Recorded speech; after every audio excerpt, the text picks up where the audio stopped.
আজ থেকে আন্তর্জাতিক অপরাধ ট্রাইব্যুনালে জুলাই গণহত্যার বিচার শুরু হয়েছে এবং সেটা অনেকগুলো লাইভ টেলিভিশনে লাইভ দেখানো হচ্ছে। এগুলা তো আসলে কোনো বিষয় না, এগুলা জামাতিরা করবে, খুবই স্বাভাবিক। মজার যে বিষয়, আসামি পক্ষের আইনজীবী, বিচারপতি এবং বাদী পক্ষের আইনজীবী সবই জামাতের।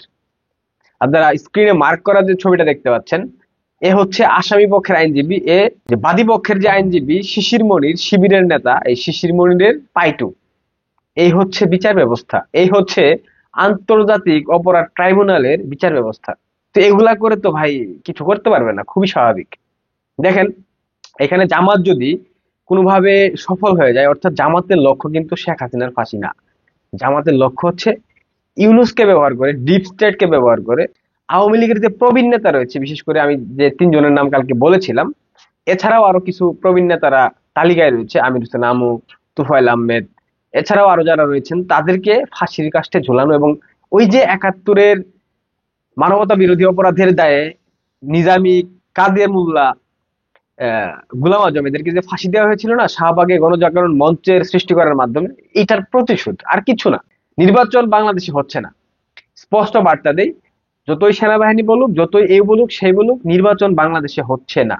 যতদিন ডক্টর ইউনূসকে গণ আন্দোলনের মাধ্যমে হঠাতে না পারবেন আপনারা, নির্বাচন বাংলাদেশে কখনো হবে না। এই আশা, এই স্বপ্ন দেখা আপাতত আপনারা বন্ধ করে দেন। এখন এই যে শেখ হাসিনার বিচার আইসিটিতে, আন্তর্জাতিক অপরাধ ট্রাইব্যুনালে শুরু হয়েছে, আওয়ামী লীগের নেতাকর্মীদের, একাধিক নেতাকর্মীর ফাঁসির একটা গুঞ্জন শোনা যাচ্ছে। এটা সত্যি কথা, এটা গুঞ্জন বললে ভুল হবে।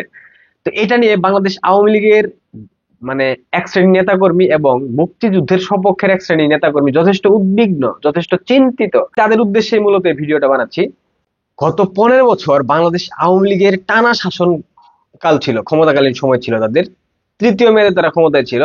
তো এই সময় বাংলাদেশে দল মত নির্বিশেষে নিরপেক্ষ, মানে এরা কোনো দলের সমর্থক না, কিন্তু মুক্তিযুদ্ধকে সমর্থন করে, মুক্তিযুদ্ধকে ভালোবাসে। তারা সরাসরি কোনো রাজনৈতিক দলের কর্মী না, নেতা না। তো এই শ্রেণীর তো একটা বিশাল অংশ বাংলাদেশে রয়েছে। ধরতে গেলে আপনার 1 থেকে 1.5 কোটি বা 2 কোটি বা 3 কোটি লোক তো রয়েছে, তাই না? এটা তো অস্বীকার করার কোনো সুযোগ নাই।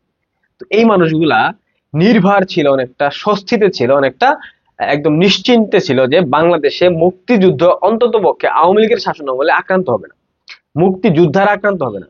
তো এই শ্রেণী এই বিগত 9 মাসে ডক্টর ইউনূস ক্ষমতায় বসার পর থেকে তারা বুঝে গিয়েছে যে বাংলাদেশে মুক্তিযুদ্ধ, মুক্তিযুদ্ধের চেতনা, মুক্তিযোদ্ধা, মুক্তিযুদ্ধের সকল প্রতিকৃতি, স্মৃতিস্তম্ভ, স্মৃতিফলক, ভাস্কর্য, সবকিছু সুরক্ষা দেবার মতো একটা মাত্র রাজনৈতিক দল বাংলাদেশে রয়েছে, সেটা বাংলাদেশ আওয়ামী লীগ।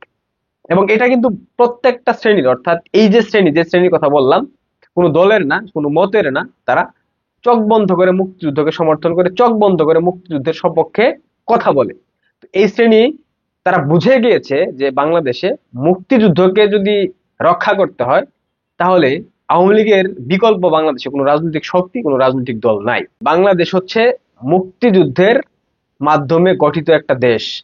বাংলাদেশ নামক রাষ্ট্রের যে নিউক্লিয়াস, সেটা কিন্তু মুক্তিযুদ্ধ। এইখানে এই দেশে বসে, এই দেশের শ্বাস প্রশ্বাস নিঃশ্বাস নিতে গেলে, পানি পান করতে হলে এদেশের মুক্তিযুদ্ধকে আপনাকে স্বীকার করতে হবে।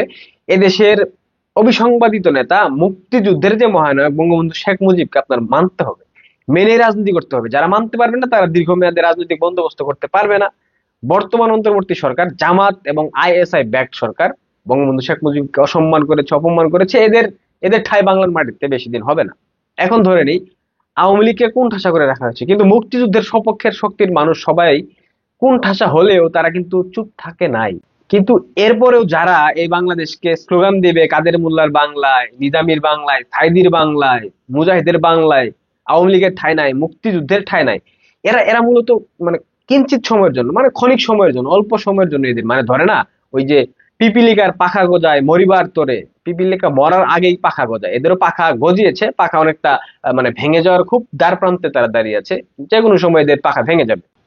বাংলাদেশে মুক্তিযুদ্ধ থাকবে, বঙ্গবন্ধু থাকবে, 71 থাকবে, 71-এর চেতনা থাকবে, প্রগতিশীলতা থাকবে, ধর্মনিরপেক্ষতা থাকবে, অসাম্প্রদায়িক বাংলাদেশ থাকবে। এই বাংলাদেশে কোনো প্রতিক্রিয়াশীল গোষ্ঠী দীর্ঘমেয়াদে ক্ষমতার বন্দোবস্ত করতে পারবে না। আমি আপনাদেরকে একটা ভবিষ্যৎবাণী করে যাই ছোট মুখে, আগামীর বাংলাদেশে জামাত নামক কোনো রাজনৈতিক মতাদর্শ, কোনো রাজনৈতিক শক্তি, কোনো রাজনৈতিক দল থাকবে না। না মানে না, এটা ফুল এন্ড ফাইনাল, এটা ক্লিয়ার কথা। জামাতের কোনো আদর্শ বাংলাদেশে থাকবে না। জামাতকে বাংলাদেশের রাজনীতি থেকে, জামাত নামক আদর্শটাকে পুরোপুরি নিশ্চিহ্ন করে দেওয়া হবে, এবং সেটা আইনি প্রক্রিয়ায় হবে। সেটা বাংলাদেশের মানুষের ম্যান্ডেট নিয়ে হবে। সেটা বাংলাদেশের প্রত্যেকটা শ্রেণীর মানুষের চাওয়াতেই হবে। কোনো একক রাজনৈতিক দলে সেটা করবে না। এবং এই যে বিএনপি কথায় কথায় মুক্তিযুদ্ধের চেতনা বিক্রি করার চেষ্টা করে, কিন্তু আদতে এরা মুক্তিযুদ্ধকে কিঞ্চিত পরিমাণ ধারণ করে না, দু একজন ছাড়া। ফজলুর রহমান, যদিও তিনি বিএনপিতে পরবর্তীতে যোগদান করেছেন, তিনি জন্মগতভাবে বিএনপির আদর্শে বিশ্বাস করেন না। বিএনপি বলে না যে আওয়ামী লীগ নিশ্চিহ্ন হয়ে গেছে, আওয়ামী লীগ এই হয়েছে, আওয়ামী লীগ সেই হয়েছে। আগামী দিনে বিএনপি হবে মুসলিম লীগ। আমি আপনাদেরকে বলে দিলাম, বিএনপিতে যে অংশ মুক্তিযুদ্ধপন্থী, যে অংশ মুক্তিযুদ্ধের চেতনাকে ধারণ করে, লালন করে, বিশ্বাস করে, এই অংশটা বিএনপির রাজনীতি করতে পারবে, এবং এই অংশ নিয়ে বিএনপি পুনর্গঠিত হবে। আর বাকি যে রাজাকার, পাকিস্তানপন্থী, চীনপন্থী, পশ্চিমপন্থী যে দালাল রয়েছে বিএনপিতে, এই দালালরা বিএনপি থেকে বিতাড়িত হবে, এবং এই দালালরা বিএনপি করতে পারবে না। তার মানে বিএনপিতে একটা বিশাল ভাঙন হবে আগামী দিনে।